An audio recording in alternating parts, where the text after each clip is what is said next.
he worked in a transport company, and like I said, what my mom did, my father was very much involved in sacrificing things so that we can have our life.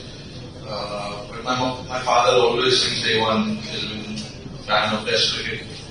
Doesn't like this new age cricket, and the day I still remember the day I scored 264 in ODI.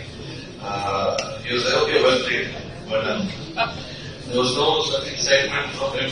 It's a world record and all of that. But even if I used to get good 30s or a 40s or a 50s or a 60s in Test cricket, he used to talk to me about it in detail.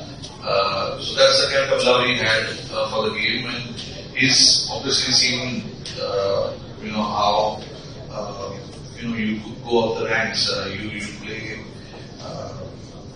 age group cricket, you play, then you pass on to under 19, and then you go to Ranji trophies, League trophies, Irani trophies, India A, and I've done all of that. So he has seen my journey through that, and through this I have made it to the Indian team, playing red ball cricket, not so much of white ball cricket, but that's how you used to get picked back in the day. You do well in red ball cricket and you find yourself first in ODI cricket and then into Test cricket.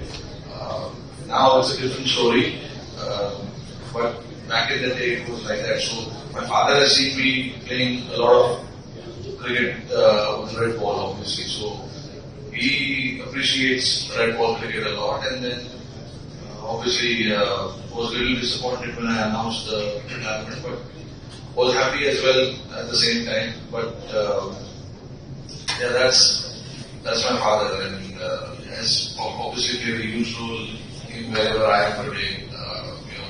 Without their help, it never would have been possible.